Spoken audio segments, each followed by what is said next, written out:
Lepas. Tekan.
What's up guys?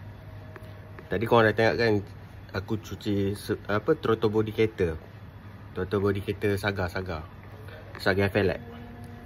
So aku pakai yang ni guys, brand ni. Kenapa aku pakai brand ni? Dia buih. Bila buih, kalau korang spray kat throttle body tu, korang boleh macam rendam dia lah, rendam dia punya kotoran tu. Kalau macam yang throttle body yang lain tu, dia jenis air. Bila air, kalau korang spray, korang kena pakai banyak. Bila banyaklah chemical tu masuk dalam enjin kan. So kalau korang, yang air tu sesuai bila kalau throttle body korang tu korang cabut, letak kat luar, korang cuci. Pakai jenis yang throttle body yang jenis air tu kan. Itu okey. Kalau jenis malas buka, macam tak berani nak pasang ke, malah buka macam aku malah buka, aku akan pakai jenis ni lah, foam. Dia jenis buih. Dia macam ni guys, macam ni. Nampak? Jenis buih. So ni kotoran dia lah, kotoran throttle body aku ni. Hitam guys, hitam. Nampak? Sangat-sangat hitam guys. So maknanya kalau korang belum pernah servis throttle body tu, korang kena servis lah. Sebab kesan dia minyak kuat makan, kereta jadi lembab, macam tu lah. So mana kalau korang jenis malas buka, korang beli jenis macam ni guys. Beli macam ni, korang pakai je, korang boleh rendam. Pakai pun sikit, tak macam air tu. Sebab aku kan servis throttle body motor aku juga, RS, Vario, ADV aku memang pakai air tu. Air tu memang pakai banyak. Bila pakai banyak, cepatlah habis. Tu je lah. Tapi kau kena buka throttle body tu, tak boleh main spray macam tu. Okay, kalau macam foam ni tak payah buka lah. Kau just spray, cuci-cuci je pakai brush. Pakai brush tau, pakai brush. Tapi korang kena buat 2 orang. Korang tak boleh buat seorang sebab dia punya total body tu, dia punya penutup tu kena ada orang dalam. On kunci, pijak pedal minyak.